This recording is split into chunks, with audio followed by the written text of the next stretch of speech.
warahmatullahi wabarakatuh. Perkenalkan, nama saya Ayu Santika Oktavia dengan NIM 1807030037, salah satu mahasiswi dari Prodi Biologi Fakultas Sains dan Teknologi Universitas Islam Negeri Araniri, Banda Aceh. Pada kesempatan kali ini, saya akan membahas sedikit materi tentang hubungan antara nilai-nilai Islam dalam menjaga lingkungan akuatik atau perairan, di mana tugas ini untuk memenuhi tugas mata kuliah saya yang yaitu ekologi perairan dengan dosen pengampu Bapak Ilham Zulfahmi MSI. Lingkungan hidup merupakan sebuah upaya pengendalian yang dilakukan untuk mengetahui bagaimana cara alam ini bekerja, yang artinya bahwa manusia harus dapat mempengaruhi lingkungannya itu sendiri dan mengatasi bagaimana masalah-masalah lingkungannya, terkhusus pada lingkungan akuatik atau lingkungan perairan. Di dalam agama Islam sendiri telah diajarkan untuk pentingnya menjaga lingkungan sekitar sendiri, karena apabila suatu lingkungan telah rusak, maka kerusakan tersebut akan berkepanjangan atau tidak dalam jangka waktu yang singkat, melainkan dalam jangka waktu yang panjang. Kerusakan itu nantinya akan dirasakan oleh manusia itu sendiri.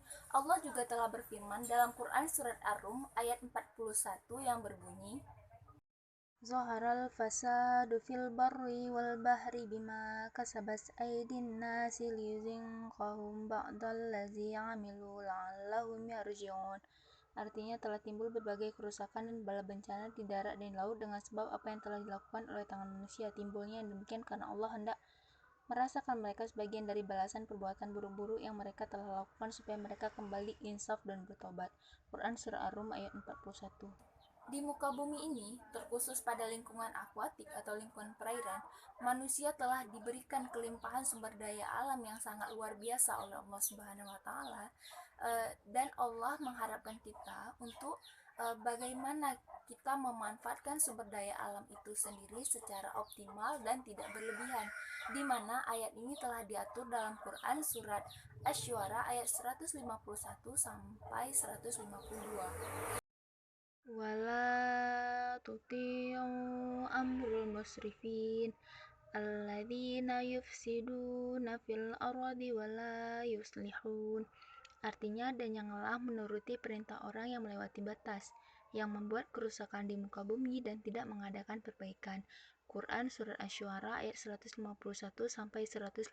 Allah juga telah menjelaskan bagaimana kontribusi kita makhluk hidup manusia untuk menjaga jenis makhluk hidup yang telah ada di muka bumi ini dan ikut berkontribusi dalam menjaga kehidupannya dari kepunahan, di mana ayat ini telah diatur dalam Quran surat Al-An'am ayat 38 yang berbunyi, Wa ma min dabbatin fil ardi wala ta'irin yatirun bijinahi illa ummamu amsalakum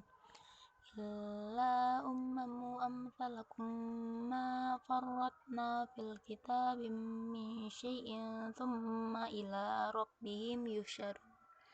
Artinya, dan tidaklah binatang-binatang yang ada di bumi dan burung-burung yang terbang dengan kedua sayapnya, melainkan umat juga seperti kamu. Tiadalah kami alpakan sesuatu pun dalam Alkitab, kemudian kepada Tuhan mereka dihimpukan. An Jabirin ar-Rasulullah sallallahu alaihi wasallam annahu naha ayyubala fil ma'i rakid. Artinya, dari Jabir dari Rasulullah sallallahu alaihi wasallam bersabda bahwa beliau melarang kencing pada air yang menggenang. Hadis riwayat Muslim. Arti dari hadis ini yaitu siapa menebang pohon bidara maka Allah akan membenamkan kepalanya dalam api neraka. Abu Daud pernah bertanya tentang hadis tersebut. Lalu ia menjawab secara ringkas, makna hadis ini adalah bahwa barang siapa yang menebang pohon bidara di padang bidara dengan sia-sia dan zalim, padahal itu adalah tempat untuk berteduh para musafir dan hewan-hewan ternak, maka Allah akan membenamkan kepala di neraka. Hadis riwayat Abu Daud.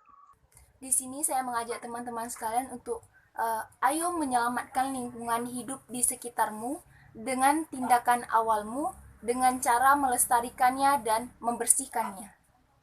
Sekian penyampaian materi dari saya, lebih dan kurang saya mohon maaf. Wabillahi taufiq wal hidayah. Wassalamualaikum warahmatullahi wabarakatuh.